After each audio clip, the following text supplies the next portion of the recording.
Surya mengukir sejarah baru dalam balutan gaun pengantin, dalam bait-bait doa orang-orang terkasih. Surya Prayoga, lelaki masa lalu yang datang kembali dengan gagah, menawarkan sandaran saat kakiku goyah dan hampir saja patah. Dia, lelaki yang pernah mengoyak kepercayaanku, tapi berhasil merajut kembali dengan sabar dan pembuktian tulusnya. Dialah cinta pertama yang menungguku dengan kesetiaan yang ia punya. Dalam balutan gaun yang menjuntai, dengan hati yang berdebar-debar, aku mengayuh langkah melewati orang-orang terkasih. Naila dan Sahara mendampingi dengan senyuman. Tepat di tengah-tengah ruang tamu, Surya menungguku dengan tatapan penuh cintanya. Duduk berhadapan dengan Pak Cik Mukhtar, adik dari almarhum ayah yang sebentar lagi akan menjadi wali nikah untukku.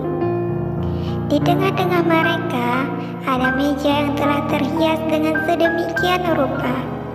Harum semerbak mawar putih menambah sakralnya akad nikah kami. Aku menatap ke arah Uwaisku sejenak. Ia sedang berada dalam pangkuan ayahnya. Satu mainan robot Ultraman kesayangannya berhasil membuat balita itu betah di sana. Kini saatnya ijab berlangsung. Hatiku semakin berdebar, lalu dengan gagah lelakiku itu menyambut uluran tangan Pak Cik Mukhtar, bersiap untuk mengukir sejarah. Fasih dan jelas, Surya melafazkan kalimat kabul dalam satu tarikan nafas. Kata sah menggema, tangis haruku pecah. Emak dan mama pun sama, mereka memelukku secara bergantian. Detik itu juga aku halal baginya. Surya imam bagiku sekarang, ayah bagi Uwais, dan insya Allah akan menjadi ayah bagi adik-adiknya nanti. Detak jantungku terpompa jauh lebih cepat saat tiba waktunya untukku mencium dengan takzim tangan Bang Surya.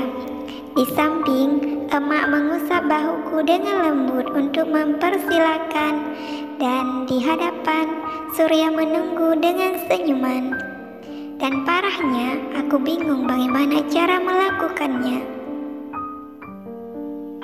Emak yang mungkin sudah tidak tahan lagi melihat aku yang tiba-tiba saja menjadi batu, beliau berucap, "Syah, ayo nak, kasihan suamimu sudah menunggu dari tadi."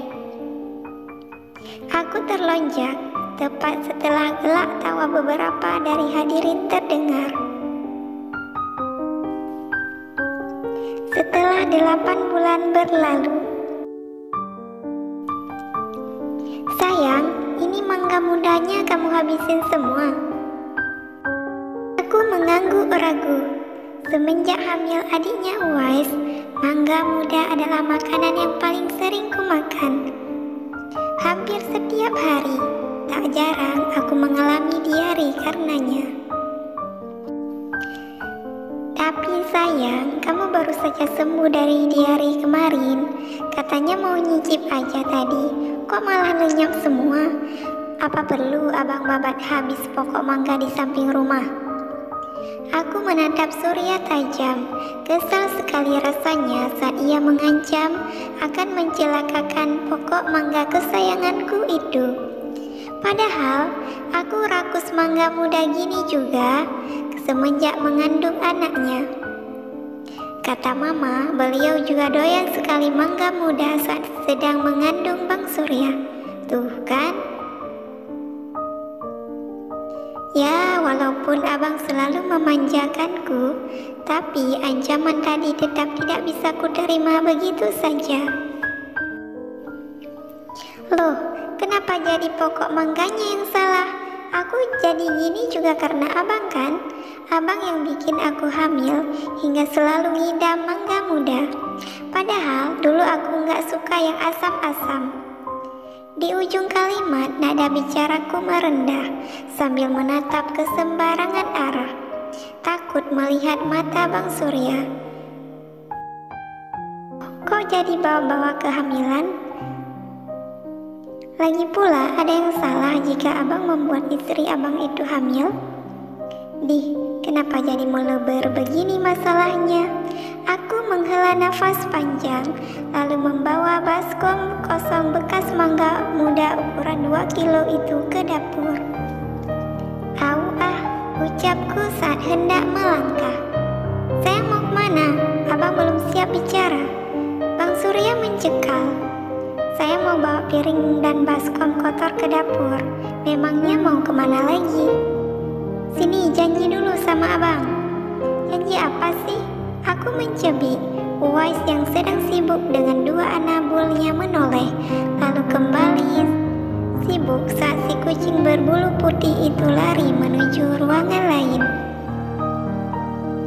Saya harus janji untuk nggak makan mangga muda lagi lebih dari 1. Ya, janji. Kalau misal saya nggak mau janji, godaku dengan senyum tertahan. Itu artinya pokok mangga di halaman samping akan tinggal kenangan. Abang, aku memaki kesal sampai-sampai Uwais yang sedang berada di ruang tim zonnya menyahut dengan lantang. Iya Mi. Dalam sekejap, lelaki kecilku itu sudah berada di hadapan. Aku menggaruk tengkuk yang tak gatal. Umi bukan lagi panggil Bang Uwais, tapi Umi sedang latihan vokal, ujar Bang Surya dengan tawanya yang tertahan. Aku memicing lalu berlalu ke belakang. Angin yang berhembus pelan serta indahnya rona lambayung senja di ufuk barat semakin menambah syahdunya kebersamaan kami.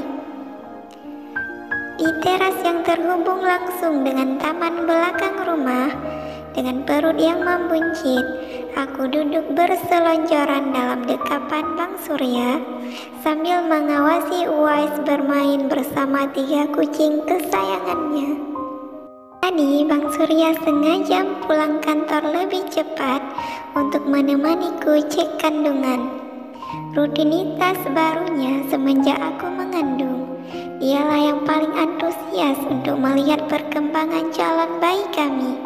Lalu bermacam-macam pertanyaan akan keluar dari mulut manisnya. Sangat berbeda denganku yang lebih banyak diam.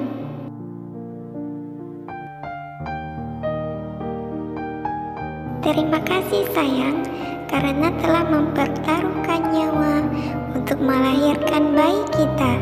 Dia sangat cantik. Surya memberi kecupan sayang, lalu menyatukan kedua kening kami. Matanya tergenang dengan bibir tersenyum merekah. Sedikit lama, bahkan ia baru beranjak saat Mama datang. Sya, iya Mama, cucu Mama cantik sekali sayang. Tapi dokter belum membolehkan Mama menggendongnya ke sini.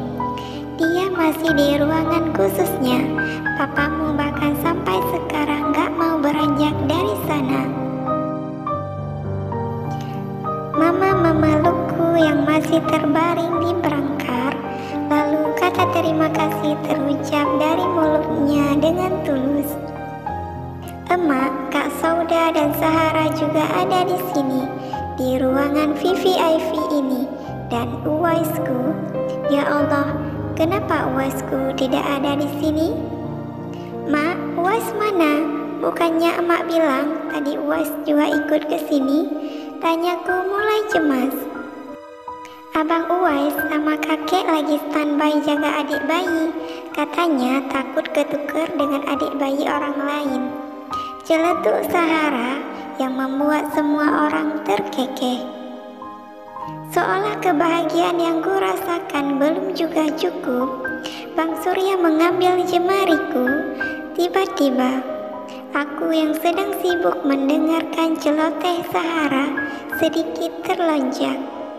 Lalu suasana berubah hening. "Abang, apa ini?" Aku bertanya, bingung. Tiba-tiba Bang Surya melingkarkan cincin bermata putih cantik di jari manisku. Hadiah kecil untuk sayang karena sudah bersusah payah untuk melahirkan buah hati kita.